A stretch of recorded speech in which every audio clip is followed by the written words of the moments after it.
Buenas tardes, el día de hoy vamos a hablar sobre el lenguaje. Mi grupo está conformado por Sander Suárez y quien les habla, Angie Sofía. Empecemos. El lenguaje es probablemente una de las funciones psicológicas cuya realidad nos resulta más cercana y familiar. Se presenta en el primer año de vida y su uso no se necesita de un esfuerzo especial. Tenemos los tipos del lenguaje y el primero es el lenguaje natural. El lenguaje natural es el lenguaje que usas todos los días para comunicarte con los demás y se le llama, lo que también se le llama el lenguaje coloquial, como por ejemplo, cuando estás con tus amigos y le dices, hoy, ¿cómo estás? ¿Cómo te ha ido? O vamos a ir a ver el partido esta noche. El lenguaje artificial es creado por un individuo o por un grupo de individuos bajo una determinada categoría y ese tipo de lenguaje tiene un trasfondo o un contexto y mientras que también sirve a un propósito específico. Se dividen en tres: el lenguaje formal, el lenguaje literario y el lenguaje científico. El lenguaje formal es cuando lo usas para las situaciones más serias, como por ejemplo cuando estás en un restaurante y le pides la carta al mesero, o cuando quieres preguntar la hora, como hola señor, ¿cómo estás? Qué pena, ¿me puedes regalar la hora? El lenguaje literario es cuando quieres organizar, sino como ponerle, como adornarle a las palabras. Y un ejemplo de ello es cuando una persona dice que tiene una enfermedad, pero entonces él lo dice como, no, es que luché contra mi enfermedad como un león, porque pues... Y por último tenemos el lenguaje científico, que el lenguaje científico es un lenguaje de investigación de la ciencia, y como por ejemplo el origen de las especies de Charles Darwin.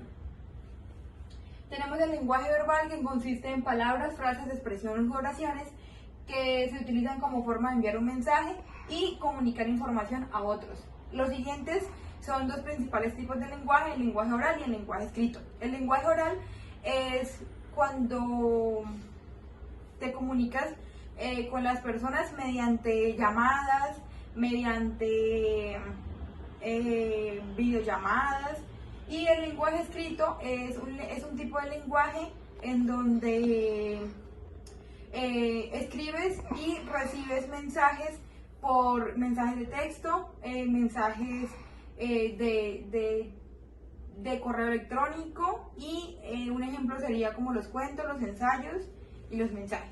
Y por último tenemos el lenguaje no verbal, que el lenguaje no verbal depende de nuestro cuerpo como una forma de comunicación, a diferencia del lenguaje verbal, que usa palabras, frases y expresiones.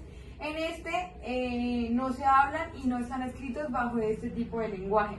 Tenemos cuatro, que es el lenguaje de signos, que es el lenguaje universal para las personas. Bueno, el lenguaje kinestésico es un lenguaje corporal, como por ejemplo dar la mano, dar un abrazo o saludar. Tenemos por tercero el lenguaje de braille, que es el lenguaje universal para las personas ciegas, y en este lenguaje es por medio de signos y de números. El lenguaje sensorial es donde se presenta uno o más de los 5 sentidos y hace que la experiencia sea más intensa al lector. Buenas tardes, mi nombre es Sander Suárez. Yo le voy a hablar acerca de la semiología del lenguaje. Pero para entender esto, debo aclarar que el pensamiento y el lenguaje van muy de la mano. Es decir, el lenguaje es la traducción del pensamiento. Yo le voy a hablar acerca de las alteraciones o trastornos que pueden ocasionar en el lenguaje debido a anomalías, o como en este caso yo le voy a hablar acerca del lenguaje hablado, y esto se denomina trastorno del lenguaje hablado, que se denomina afasia. Y esto se refiere a un trastorno producido por una disfunción cerebral. Estas afasias están constituidas en 4 niveles. En este caso vamos a hablar acerca de la afasia de Broca, que tiene que ver con la fluidez y la capacidad de repetición de las palabras. Es decir, en este caso, en la Broca o en esta anomalía, la persona comprende el lenguaje o lo que se le quiere decir, pero tiene un problema en la articulación de las palabras, es decir, que tiene problemas para pronunciarlas.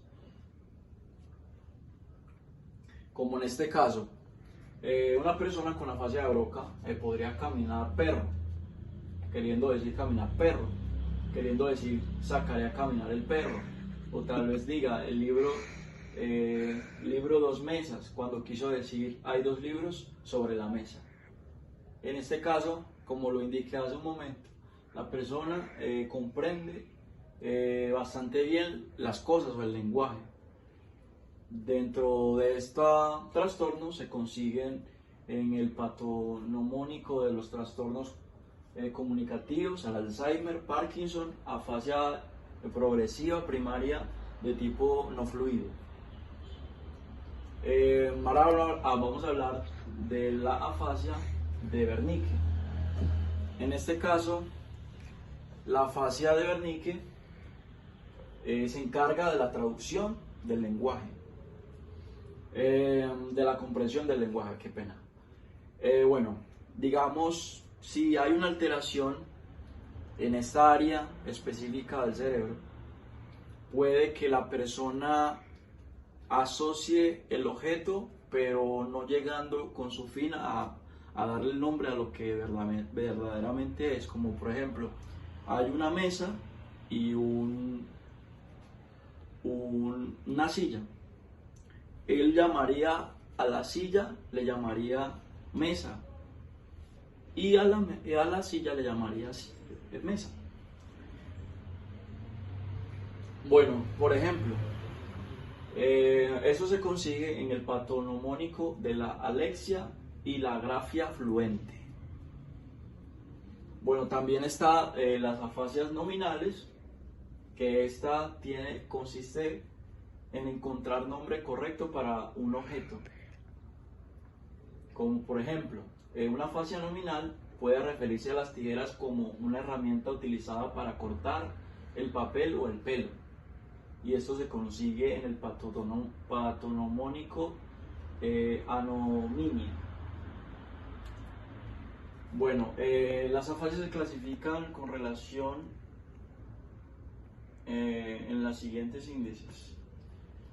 Como lo expliqué hace un rato, la fluidez del lenguaje espontáneo se ven alterados, como lo indiqué, en las afasias.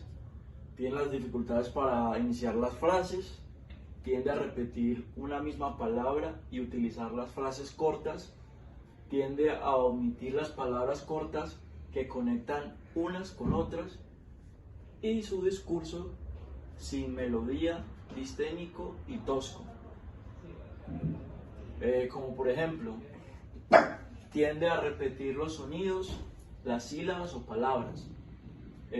Bloqueos al hablar o pausas prolongadas entre sonidos y palabras. Y es patonomónico dentro de los trastornos del espectro autista, trastornos del desarrollo de la coordinación, el TDAH, trastornos específicos del... Bueno, la capacidad de repetición, al igual que la comprensión, se examina con pruebas de complejidad creciente, habiendo descartado previamente trastornos de atención y concentración y cooperación. En este caso vamos a dar un ejemplo. Al paciente se le solicita que repita con exactitud frases dichas por el examinador. Estas van desde algunas muy simples, como el caso "él está aquí", pasando por frases más largas y difíciles como "el ágil dálmata café saltó sobre el perro flojo", determinando con frases más complejas y de irregular estructura lingüística, como "no siempre, a pesar de que será posible". Los pacientes con compromiso en esta capacidad omiten palabras y alteran la secuencia de las palabras, presente para afasias al tratar de repetir frases propuestas y una tendencia a alterar el contenido de dicha frase en algunos casos. Esto se da en el patonomónico trastorno específico del lenguaje. Del habla. Uno de los síntomas es la repetición de sonidos o sílabas, tensión física, miedo y estrés, fragmentación de las palabras o pausas, repetición de palabras completas o monosílabas y repetición de sonidos o sílabas. Como por ejemplo, algunos ejemplos de tartamudez incluyen: se logra completar con éxito la palabra al cuarto intento. Sabes que prolongación del sonido, la persona tiene dificultad en pasar de la S. Sabes a los sonidos restantes de la palabra. Continúa diciendo el sonido S hasta ser capaz de completar la palabra. Esto está en lo patonomónico del trastorno específico del aprendizaje y la afasia. En la comprensión del lenguaje, descartando distintos compromisos en la atención, la concentración y la cooperación por parte del paciente, en esa función se evalúa preguntando cosas muy simples, como señale la puerta, la ventana y la silla. Luego de una serie de preguntas de complejidad creciente en que el paciente debe contestar sí o no. Como por ejemplo, su nombre es José, y una más difícil: ¿usted se pone los zapatos después de los calcetines? Entonces, finalmente, la comprensión de estructuras lingüísticas un poco más complejas puede ser evaluada como frases como: si un león y un tigre están peleando y el león es muerto por el tigre, ¿cuál animal quedó vivo? O de hermano de mi mujer, ¿es hombre o mujer? Hay afásicos que tienen comprometida la capacidad de comprensión y otros cuyo compromiso es mínimo y no existe. Esto está en lo patonomónico de los trastornos del espectro autista. Tenemos la disfasia, que es un trastorno del lenguaje en que se ve disminuida la capacidad comunicativa y suele darse a través de una lesión del sistema nervioso central y las áreas implicadas en el lenguaje. Un ejemplo, dice dosa por rosa, árbol por árbol. Pero también suelen omitir sílabas que contiene dicha consonante, como por ejemplo, Susana por Suna, toma café con leche. Es cuando los padres tienden a no decirle las palabras completas a los niños mientras van creciendo, y lo que hacen es que los niños forman palabras como tía por tita o tetero por tete y no les dicen las palabras completas. Esto es en lo patonomónico del trastorno del espectro autista y trastorno específico. Y por último tenemos los trastornos del lenguaje escrito, que están dos: las alexias y las agrafias. Las alexias es la pérdida de la capacidad ya adquirida de leer causada por el daño cerebral. No es un trastorno psiquiátrico del DSM-5, sino un síntoma de condiciones neurológicas. Remiten a enfermedades, lesiones y trastornos del cerebro, los nervios y la médula espinal. El sistema nervioso puede dañarse debido a traumatismos y infecciones. Y tenemos las agrafias, que es la pérdida de la capacidad ya adquirida de escribir causada por un daño cerebral. No es un trastorno psiquiátrico del DSM-5, sino un síntoma de condiciones neurológicas.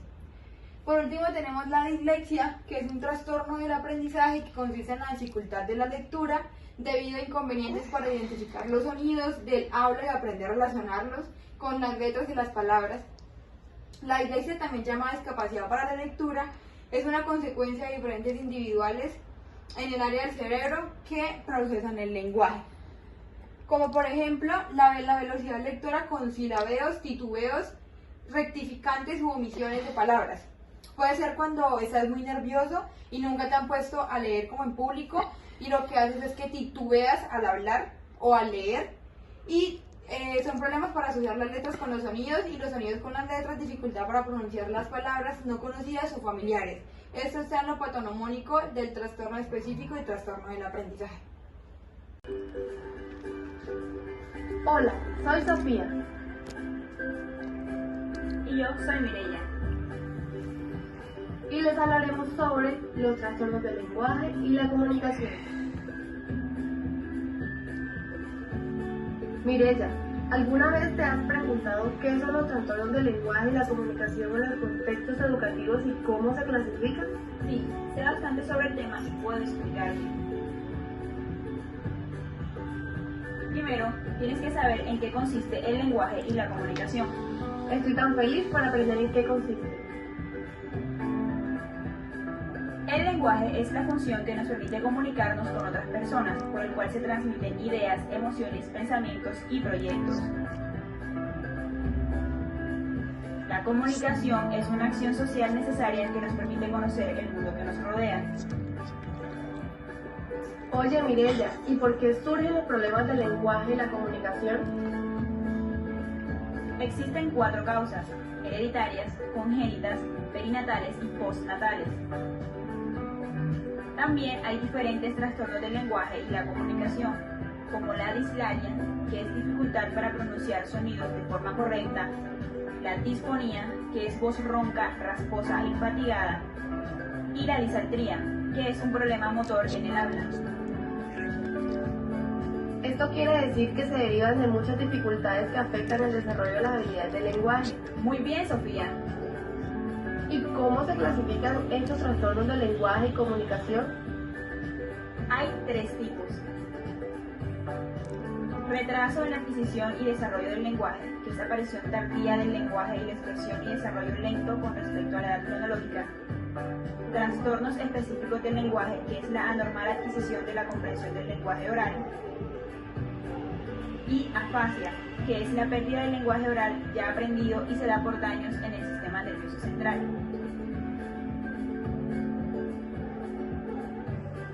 En conclusión, es importante conocer estos trastornos para identificarlos desde el aula y poder remitir a los niños con el especialista.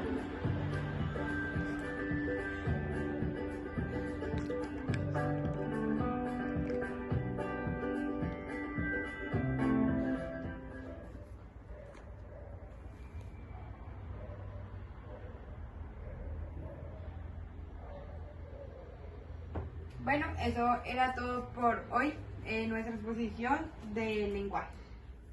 Gracias.